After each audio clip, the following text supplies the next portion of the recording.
Hey, what's up, everybody? Bdf 44 coming at you with another video. All right, so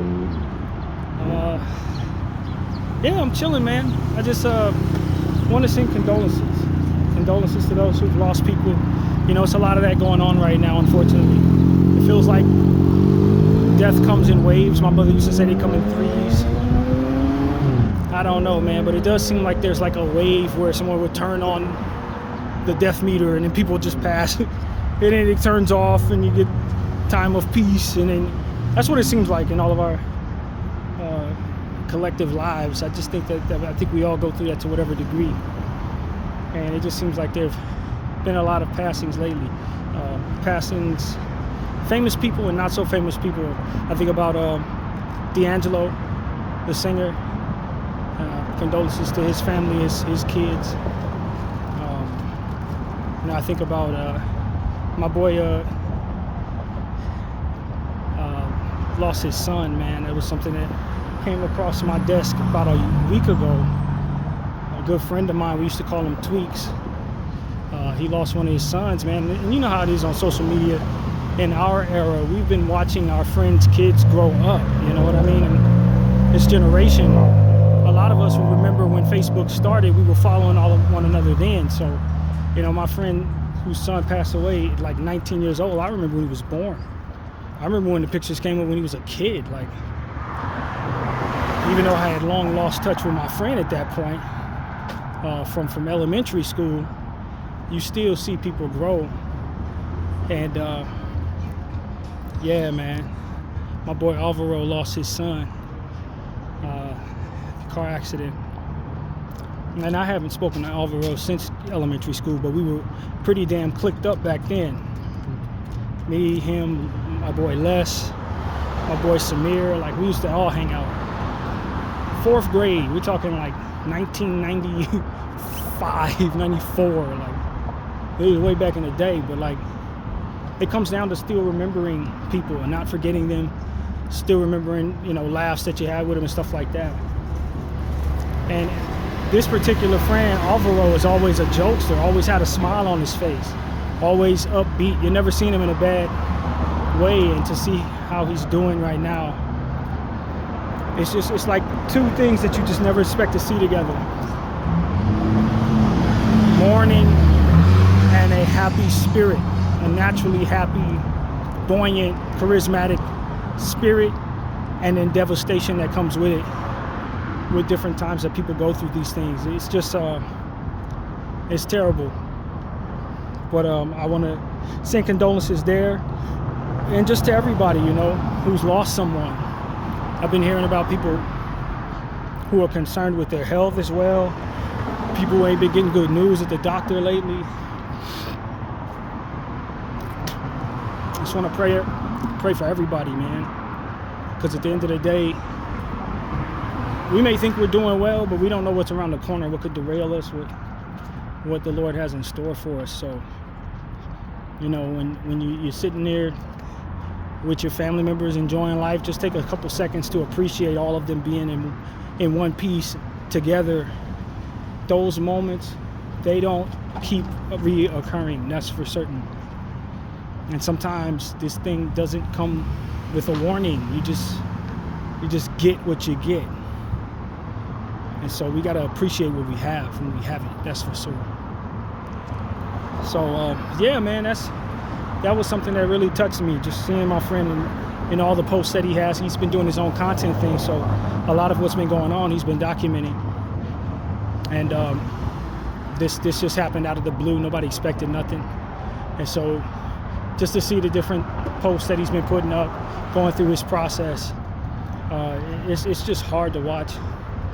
But you're proud of your friend for pushing through, and, you know, for raising 2 sons in the first place. It's hard enough to do that, you know. But you just pray that everybody who goes through these type of things are able to survive it, because that's really what it is. That type of thing, that type of grief can really spiral people. End up losing everything. Sometimes people lose a son, and it's like they lose their will to be responsible, you know. And that's it. I think that's anybody's reaction to such trauma should be acceptable in its own way, and will require a village to help heal. I respect that. But you just hate seeing people who are really good people going through really difficult things. You know what I'm saying? That's what you hate to see. And so that's pretty much what's going on there. You know, as I mentioned in my last video, I think it was Selah Awawi. I wish I know how to say his name properly. I tried to remember it, but it just didn't stay in my head. But he was one of the main remaining people still giving us the media images out of Gaza. One of the main inspirational people out there. He lost his life a couple of days ago in this genocide. And that also catered to just the overall tone of this past week. I mean, I just literally, when they announced when they announced the ceasefire, rather, like initially about maybe 2 weeks ago, when they were first saying, hey, this has been agreed upon, I saw his video. And he was smiling and laughing and dancing around, saying he don't know if he necessarily believes this, but his people need this. They need to believe that the ceasefire is close. And they were celebrating, even though they know they can't trust their enemy. It's something that they can rally around, just to, if nothing else, smile for a moment. You know what I mean? And that's essentially what they were saying. That you know, they were happy, and it was his video specifically. This man that just passed away. I was watching his video, his initial reaction, and then you fast forward just not even probably 12 days, and this transpires. It's just crazy.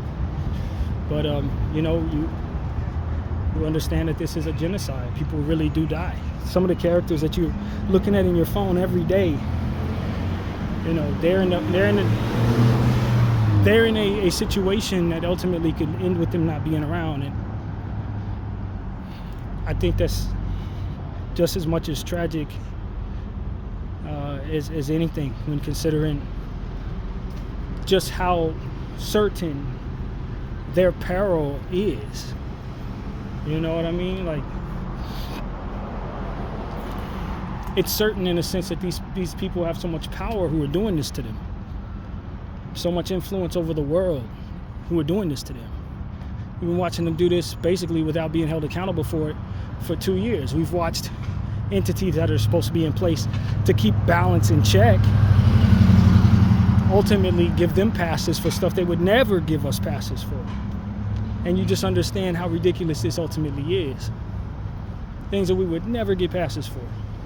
These folks are able to do regularly to people and just continue to move forward. I think at the end of the day, we just understand that we have a system that rewards the haves regardless of their behavior. That's what America specifically, and in the Western world, many countries benefit from that structure that allows for people to have a voice even when they're committing genocide, so long as they have a certain amount of power and influence. Like, they can actually sit here and communicate with me whatever it is they have to say, which is insane given the fact of what it is that they've been doing. But that's exactly what we're in. We're in a space that they have so much power. They are heavily influencing literally everything around. Everything. Heavily influencing all different types of things, and comes with it their moral compass, which is aligned with, above all else, their self-righteousness and their belief that they are literally better and more important and should be given more and should be served first and all of that different stuff. That is where it begins and ends. Then everything from those thoughts, those constants rather, come from that. Every bit of their perception of self, what they're capable of, what their parameters should be, what lines to cross and which ones not to, all derive from some inherent belief that they are above reproach, and all the problems that come with that being reality for you or people, which is just like insanity when you really consider it. So yeah, man, that's what I'm saying to y'all. I just ain't saying nothing new. This is all a bunch of stuff you've heard me say before. You get to a point where you just have to ask yourself, where is this all headed? When you consider the people who are doing this are just getting away with it, where is all of this headed? When you start thinking about the things that America loves the most. I'm walking past a Starbucks right now. Still thriving in business. Still in business. I want people to understand that this is the perversion of our moral compass. This is, in real time, me telling you something that is absolutely and utterly deficient in any other times in life, except for colonial times from which they are moving into motion to take over whatever their current land project is. Other than those times, this stuff that we're seeing happen is supposed to be utterly just inexplicably bad. Like, I don't even have the words, just how awful this genocide is ultimately being and how it should be viewed versus how it actually is in the times that it's taking place. I'm sick of it. I'm really sick of everything I'm seeing there. And I think you should be too. As a person of a certain cloth, because I think that most people who follow me have to be at this point. We who aspire to be morally sound have to feel disgraced by what it is that people are doing today. If we're true to what it is that we say we are, there's no way we're laying our head down comfortable every night knowing what's taking place in the Middle East right now. No. And as we continue to grow more aware and conscious of our humanity in that regard, we start turning our attention to other lesser talked about atrocities that still are in place, and furthermore, a bunch of them that took place that weren't properly condemned. Which I think is directly relating to the behavior we're seeing. That they weren't condemned properly is why people are not ashamed to do this, if I'm being honest with you. So I think that part is equally as important as holding people accountable as going back in the past and undoing the propaganda that allowed for us to have this culture where this was ever even considered something to support. That's really what I think we need to do. Because at the end of the day, as long as we still got colonial figures in our minds as heroes and people who deserve their own day and statues and deserve to have high schools named after them, as long as we still think that, then it's going to be a hard, tough sell to get people to believe that it's so horrible what Netanyahu and the current Zionists are doing in the middle of Jerusalem. Like, it's very difficult, in my humble opinion, to effectively condemn them for that, or condemn the people who support that, if I'm still walking down George Washington Road. You see what I'm saying? Because that's all these people are. That's all the Israelis are, is glorified pilgrims. They're on a pilgrim mission. They're using Judaism to take over the land instead of Christianity, but it's the same thing. They're on a holy mission to cleanse the land of melanin, I guess. I mean, I have to assume it boils down to just some low-level, low-frequency, and rather stupid racism, if I'm being completely honest with you.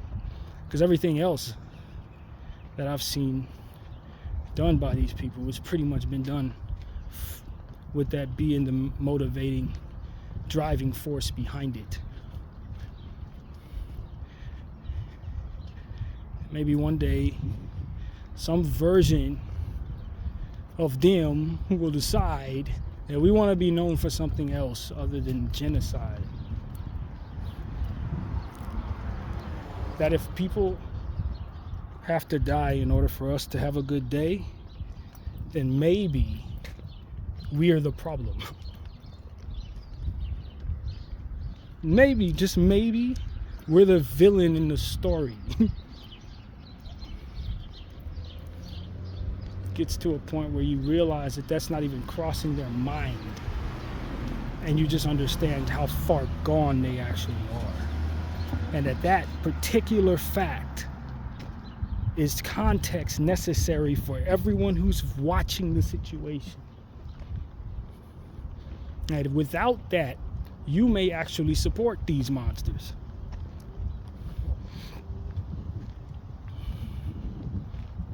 That thrive in lies. Like absolutely thrive in chaos and lies. Just like the devil they serve. I tell you the truth. Eventually they're going to have to face the God we all serve. Eventually they're going to have to understand what his true intentions are and how far away they are from actually following them. Whatever it is they think, whatever it is they feel, whatever spiritual energy they believe they're receiving from what it is that they practice, they need to understand. They need to have this at least be a seed in their mind that they are mistaken, that they're following the intention of the enemy of all living things, and that their behavior spiritually aligns with that. It's evidence of that. To all of us who are spiritually inclined, we're paying attention to it. That this is not necessary for their survival. In fact, if they're interested in surviving, they probably would be wise to stop doing this and try their very best to make it right from here on out. However that looks, they would be wise, for the sake of their safety, to prioritize it.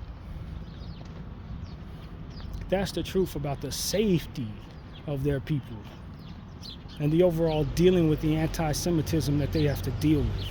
That they are, in fact, driving force behind all the hate pointed at their people. And their actions and their intentions toward others is ultimately what makes them less safe in the world. No other form or factor is more influential than that, for which is their own behavior. This is the thing that they don't want you to have in mind as assessing what's going on there. They don't want you thinking about none of that. The most important thing is that you not focus on the important thing. That's how that goes with them. That you focus on something else, that your mind is wrapped up in some propaganda or some type of elaborate narrative with a bunch of holes in it, more than likely, because they don't respect you enough to ensure that there's none there. These are the type of things that when you start really looking into it, you see there. And then all you see is a bunch of people who are pleased with the devil being in control of the world, supporting these people and what it is that they're doing. That's literally all you see. Everybody else is yet to be awoken to the reality of the facts and the situation, or the reality of the understood behavioral patterns of the people in question. They ain't aware of those and need to be. Like, that's what you're gonna find behind the eyes of most of these supporters. People who don't know any better, or people who want to see the world burn, who love Satan, hate themselves, hate others, want chaos, want torture, want pain, want to be slave to something or have someone be slaves to them. Live in a world where slavery is understood to be okay. That type of energy. That's the only people you're gonna find supporting Israel. Nobody else in their right mind of pure understanding of the facts at hand are gonna support them. It's not gonna happen. You gotta be an evil, villain worshiping prick to ultimately know what they're up to and support them in doing it. That's just the truth. That's all there is to see at this point in regards to them.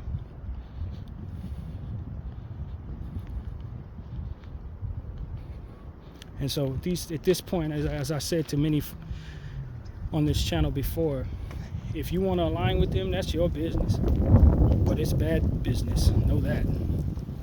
It's bad business. If you want to align with the star, go ahead. But that star ain't got nothing to do with the God of Abraham and everything to do with the devil and all of his symbolism and his pentagrams and stuff like that. It's everything to do with that and nothing to do with what they say it has to do with, because they are devilish liars. That's what we've come to know. Devilish liars. They're intentional on continuing that process because they believe it works for them. It's a psychological button, a weapon that they have learned to utilize. And they believe up to this point that they've figured something out about the art of lying that really works. Apparently. This is what they've come to believe. This is what their behavior shows me. The way that regular human beings look at lying and being caught in a lie and all of that, they ain't got nothing to do with what the hell they're doing when they use their mouths to speak falsehoods upon the earth. Hell no. It's a battle strategy. One that they live and die by. Does it work? With all the angles I see in my head, no, it doesn't work. Can you tell them that? Probably not.